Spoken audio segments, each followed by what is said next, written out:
하기에 전 세계에서 장로들이 이렇게 많이 모일 수도 없다고 생각이 듭니다. 근본 전국에서 오신 우리 교단 장로님들의 이 수련회를 위해서 헌신의 힘을 기울여 준비하신 홍성근 회장님과 또 신중식 준비위원장님을 비롯한 임직원들의 노고를 취하며 하나님의 크신 은총이 우리 장로님들 한 분 한 분 위에 넘치시기를 바랍니다. 우리 한국교회는 선교 역사가 짧음에도 세계 교회사에서 그 유래를 찾기 힘들 만큼 큰 부흥을 이루었습니다. 우리나라에 수많은 신교회 교단이 있지만 우리 교단은 68개모에 270만 명이라는 장자 교단으로 성장했습니다. 이 중심에 3만 2천여 명의 장로님들의 헌신이 있었음을 감사드립니다. 2015년 통계청의 종교인 조사에 따르면 한국 사회 제1의 종교는 기독교라고 발표가 되었습니다. 기독교는 전체 인구의 19.7%로 967만 명으로 집계되었습니다. 참으로 가분한 은혜를 주신 주님을 찬양하지 않을 수 없습니다. 그러나 역사적으로 보면 기독교가 공인이 되어 국교가 되고 외형적으로 가장 화려한 예배당을 건축하고 교황의 권위가 제왕보다 더 높았던 중세기를 후세의 사람들은 아이러니하게도 암흑기라는 역설적인 평가를 합니다. 주시하시는 바와 같이 우리 한국교회도 2000년대 들어와서는 마이너스 성장이라고 하는 생소한 말이 들리더니 점점 고차가 되어가고 있으며 사회 정의와 도덕성에 비추어 볼 때 비종교인이 염려할 만큼 비상식적인 일이 교회 지도자들에 의해 터져나오게 됨으로써 교회가 예언자적인 사명을 잃어버렸고 아무리 사회를 향해서 바른 소리를 해도 우습게 하는 서글픈 현실이 되었습니다. 경제든 종교든 급속히 성장하는 것은 급속히 쇠락한다는 속설을 벗어나지 못하고 있습니다. 근자의 모 항공사의 주주 일가가 갑질 횡포로 그 회사의 주가가 곤두박질 치고 결국은 주주총회에서 재벌 오너가 이사로 선출되지 못하는 것을 목도했습니다. 신뢰를 잃어버리거나 이미지가 추락하면 과거의 공이 아무리 커도 한순간에 올라가는 것이 오늘입니다. 사회에서 이름값을 하고 건재할 수 있는 자본은 바로 신뢰입니다. 지금 우리 한국교회는 사회 자본은 신뢰를 잃어가고 있다고 하는 것이 우리의 아픔입니다. 저는 느헤미야를 주목했습니다. 그는 제사장도 선지자도 아닌 유대 총독이요 공직자였습니다. 그의 리더십과 혁신은 유대 공동체를 말씀의 공동체로 재건하는 결정적 바탕이 되었습니다. 그래야 다시 일어나느냐 주저앉느냐는 소위 한국교회 골든타임을 맞이해서 104회기 주제위원들과 여러 번 토의를 거쳐서 104회기의 주제를 말씀으로 새로워지는 교회라고 정했습니다. 즉 말씀과 혁신이라는 두 축으로 총회를 섬기려고 합니다. 느헤미야는 주전 444년 이후에 유대지방을 다스렸던 총독이며 3차 포로 기간의 지도자입니다.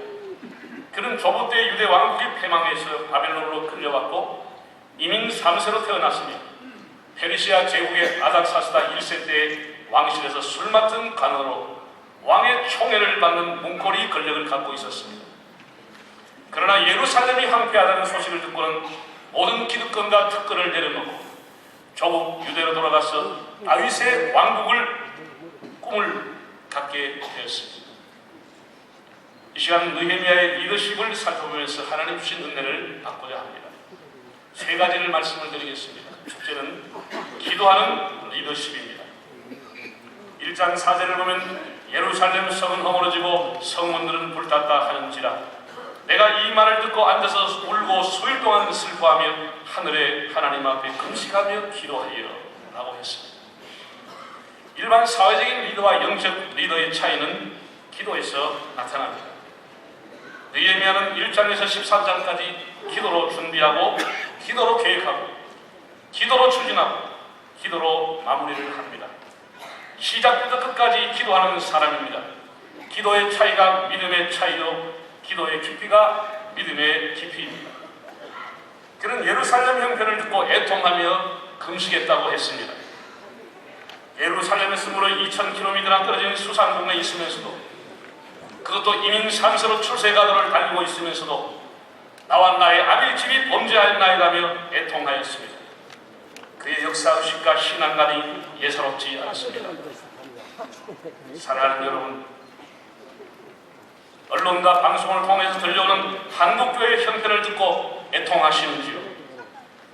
나도 이 타락에 일조했습니다 하며 회개하며 기도할 때마다 얼굴이 뜨뜻하고 죄책감으로 괴로워하는지를 자문해 봅시다. 저희가 목사 안수를 받을 때는 그 안수의 조건이 단독 목회나 교회 개척을 해야만 했습니다. 그래야 쉬운 일이 아니지만 시골에 가든지 개척을 하든지 열심히 기도하고 전도하고 신방하고 기도원에 가서 꼭 기도하며 교회당을 짓고 교육관을 건축하고 해외 선교사를 파송했습니다. 저희 시대 목회자들은 이렇게 목회하는 것은 목사가 해야 될 하나의 과정이라고 생각했습니다. 저 자신도 목회 여정을 돌아보면 과히 부동산업자나 건축업자처럼 살아왔습니다. 제가 심었던 교회들마다 가서 건축을 했습니다. 전 하나님 앞에 너무 힘들어서 물었습니다. 하나님 저를 목사로 불렀습니까? 부동산업자로 불렀습니까? 하나님 저를 목사로 불렀습니까? 건축업자로 불렀습니까? 땅을 사는 일도 만만치 않고 그 땅을 사서 건축하는 일을 여사일이 아니고 총에 들었던 연금 10년, 10몇 년 들고 다 껴서 갖다 놓고 결혼반지, 돌반지 다 바치고 저뿐 아니라 대다수의 목회자들이 변변한 통장 하나 없이 막연히 은퇴하는 교회에서 하나님께서 책임지겠지라는 생각으로 헌신하고 살아왔습니다. 사람들은 그렇게 생각하지 않습니다. 우리 목사가 우리 교회 온 지 몇 년이 됐다 이런 생각을 합니다. 정말 20대 초반에 부름받아 하나님 앞에 평생을 헌신했지만 빛 가운데 걸어가지 못하고 빛 가운데 걸어가는 사람들이 많습니다.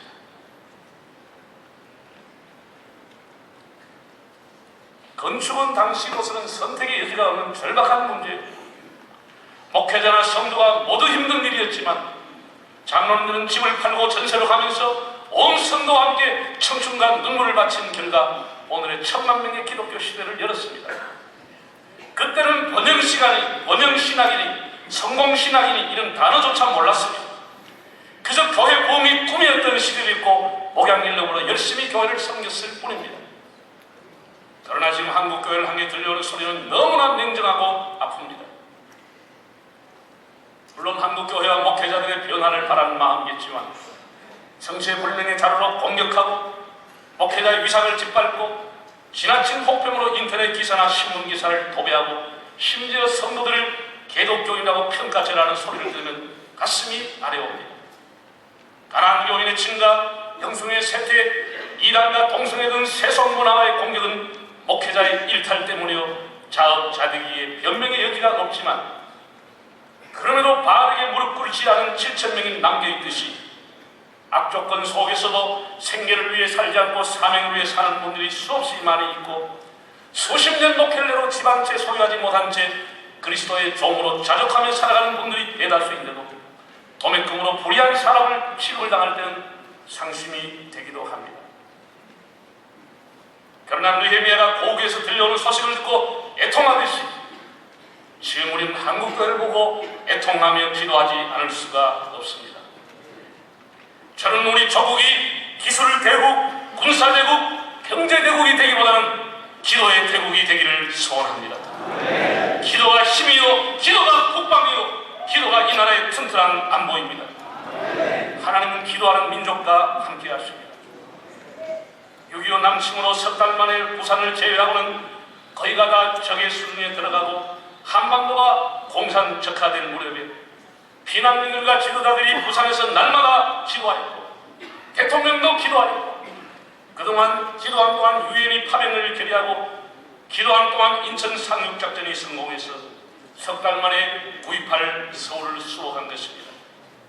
바람 앞에 등불 같았던 이 작은 대한민국을 구한 것은 기도였다고 확신합니다. 이제 우리는 느헤미야의 기도의 영성을 배워서 기도의 불을 온 마을마다 붙여야겠습니다. 과거에 저희가 젊을 때는 기도원에 가면 밤새도록 이 골짜기에서도 주여 저 골짜기에서도 주여하고 기도의 매우리가 온 산을 울렸는데, 우린 다시 기도의 자리에 앉아 주님의 긍휼을 구하고 하나님 앞에 영적인 구월자가 되어서 하나님이 한국교회를 새롭게 하실 일을 위해서 눈물을 흘려야 되겠습니다. 두 번째, 솔선수범하는 리더십입니다. 오늘 본문 2장 17절을 보면 우리가 당한 공격은 너희도 보고 있는 바라. 예루살렘이 황폐하고 성문이 불탔으니 자 예루살렘 성을 건축하여 다시는 수치를 당하지 말자고 했습니다. 눈물로 기도하던 느헤미야에게 하나님께서는 왕의 마음을 움직여서 그를 유대 총독으로 임명해 주었습니다. 총독으로 부임한 느헤미야는 조용히 아무에도 말하지 않고 민정시찰을 통하여 현장을 파악했습니다. 그는 탁상 공론 정책이 아니라 현장을 꼼꼼히 살피면서 무너진 4km, 4,000m의 성벽을 42개의 구역, 10개의 문, 4개의 망대를 세울 치밀한 계획을 세웠습니다.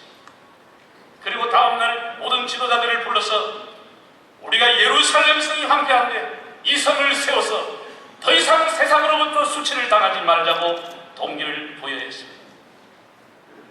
그래서 백성들이 큰 부담을 느끼지 않도록 구간을 정하고 분업과 협업을 통해서 이스라엘의 정체성과 동질성을 회복하였습니다. 느헤미야 자신도 계획의 1차 목표인 성벽 재건 때까지 옷도 벗지 않고 편안히 잠도 자지 않고 수고한 백성과 함께했고 총독의 높도 받지 않았다고 했습니다.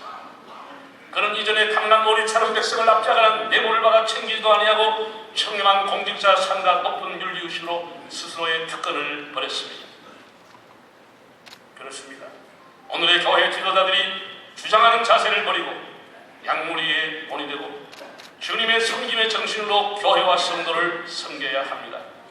성도들을 무시하거나 학별로 혹은 재산으로 차별하지 말고 하나님이 맡겨주신 존귀한 자로 그들을 섬겨야 합니다.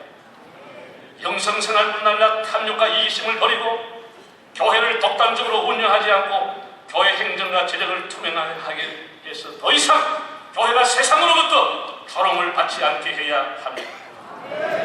지금 사회와 평신도들은 교회를 교회답게 하라는 요구를 하고 있습니다.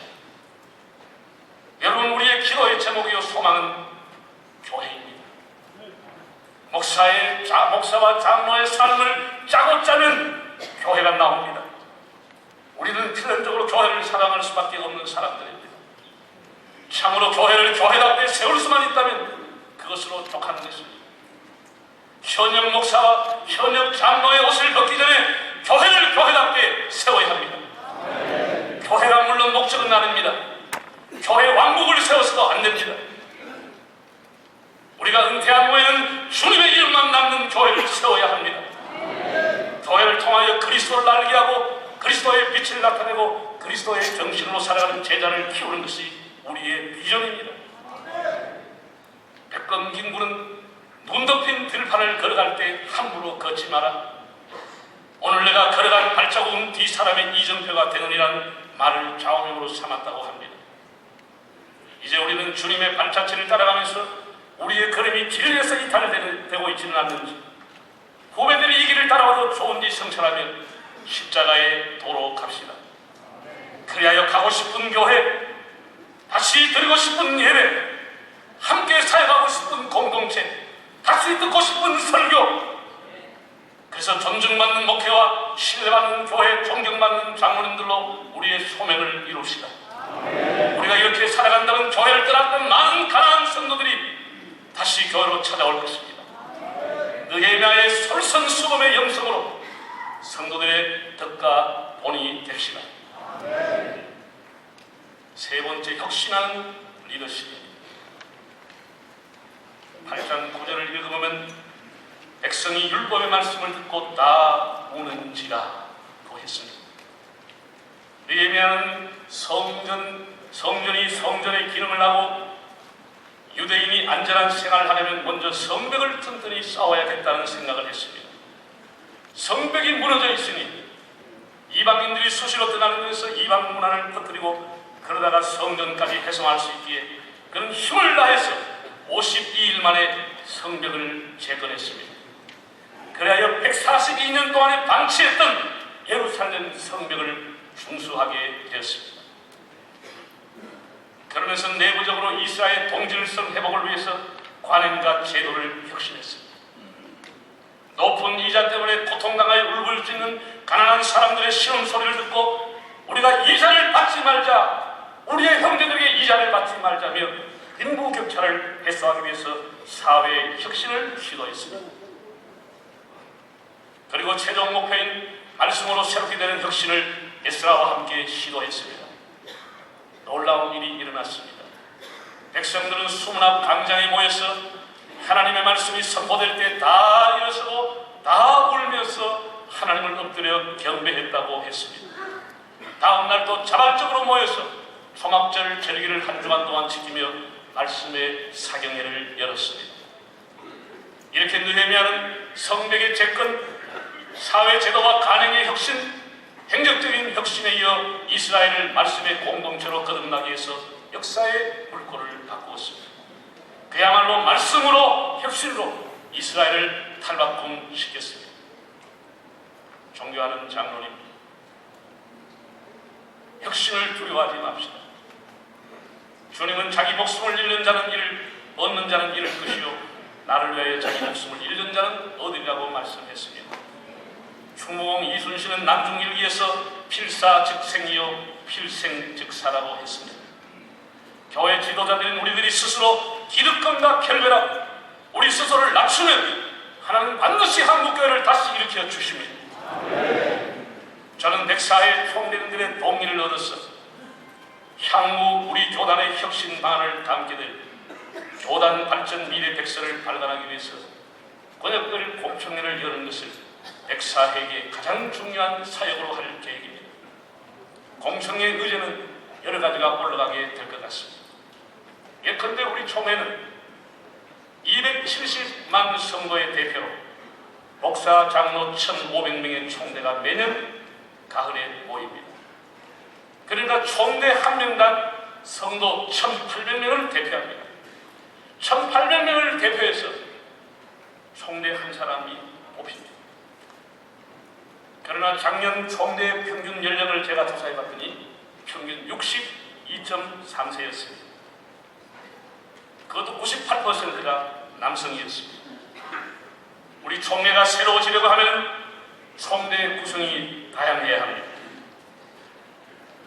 그래서 헌법을 개정해서라도 총대 수 외에 5% 정도, 현행 1,500명이면 75명 정도의 총대 비례대표 제도를 도입해서 신대원 재학생들 3040 세대 젊은 부목사 그룹과 젊은 장로 그룹, 선교사, 특수기관 사역자, 여성, 이주민 등을 신청이나 추첨을 통해서 동일한 총대권을 부여해서 우리 총회가 그야말로 다양한 목소리를 듣는 젊은이와 소통하는 미래지향적인 총회로 직장에서 은퇴하거나 은퇴를 앞둔 세대만 모여있는 총대가 아니라 노소가 함께 세워가는 총회로 혁신되었으면 하는 바람을 가지고 있습니다. 그리고 3040 세대의 목회자의 비전과 바람은 무엇인지, 그들은 한국교회가 어떻게 변하기를 원하고 있는지, 지금보다 더 좋은 교회를 물려주기 위해서 다음 세대와 실고 세대가 어떻게 하면 활성화할 수 있을지 전수조사와 함께 진지한 고민과 대책을 세우려고 합니다. 마침 총회 설립 100주년 기념관 새 건물 입주가 이번 달에 있습니다. 내년 6월까지 총회 본부가 완전히 통폐합해서 새로운 시스템으로 출발하게 되는 것을 계기로 직원들과 소통하면서 제도의 혁신, 인사의 혁신, 기능과 역할의 혁신을 통해서 총회 본부가 그야말로 정책본부의 역할을 하게 하려고 합니다. 단순히 인원을 줄이는 축소, 예산을 줄이는 인구의 통폐합이 아니고 이렇게 통폐합이 됐을 때 어떻게 하면 교회를 살릴 수 있으며 어떻게 목회가 원활할 수 있으며 총회와 노예는 어떻게 가까워질 수 있을까? 이렇게 통폐합했을 때 선교의 영역은 얼마나 효율적이 되는 것인가? 이런 것을 연구하면서 교단의 통폐합을 하려고 합니다. 혁신은 힘들고 장애가 많습니다. 느헤미야가 산발락과 도비아스의 집요한 공격을 받았으나 그러나 백전불굴의 신앙으로 모든 장애를 극복하듯이 우리들도 기득권과 결별하고 느헤미야의 혁신 영성으로 교단을 새롭게 해야 되겠습니다. 지금 우리 한국교회는 비가 새고 있습니다. 석가래가 무너지려고 하고 있습니다. 우리는 이 건물을 그대로 둘 수는 없습니다. 뜻이 있는 사람이라고 하면 이 집은 다시 리노베이션을 해야 하는 것입니다. 존경하는 장로님, 우리 사회는 여러 해 전부터 혁신을 화두로 삼고 있습니다. 혁신 성장, 혁신 경영, 혁신 인사, 혁신 도시라는 용어가 널리 사용되고 있습니다. 우리가 종교개혁 500주년을 보냈지만 무엇이 달라졌습니까? 우리가 세미나를 하고 종교개혁지를 성지순례를 했지만 교회가 무엇이 달라졌는가를 다시 한번 성찰할 수 있고 역사에 부끄럽지 않은 지도자가 되도록 합시다.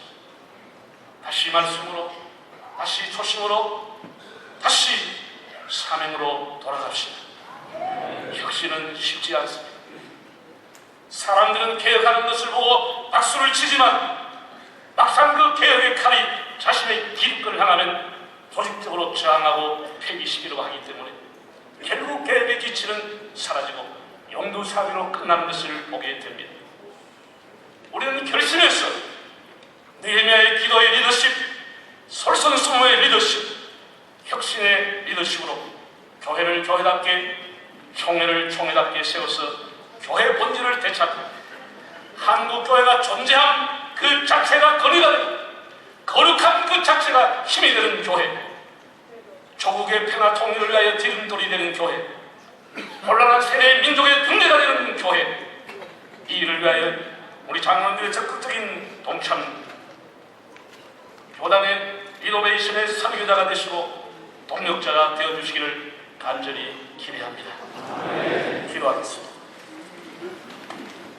영원하신 아버지 하나님, 이렇게 귀한 보배 같은 장로님들이 수많이 모였습니다. 보잘것없는 이 종이 느헤미야의 리더십에 대한 말씀을 드렸습니다. 우리 한 물 한 물을 주님의 뜨거운 가슴에 품어주시고 현역 목사의 옷을, 현역 장로의 옷을 벗기 전에 교회를 교회답게, 총회를 총회답게 세우는데 쓰임받은 저희들이 되게 하옵소서. 이렇게 늙어서 우리 인생이 버려지는 인생이 되지 않고 우리 삶이 따라질 때까지 주님을 위해, 주님의 영광을 위해 충성하는 종들이 되게 하옵소서. 예수 그리스도의 이름으로 기도하옵나이다. 아멘.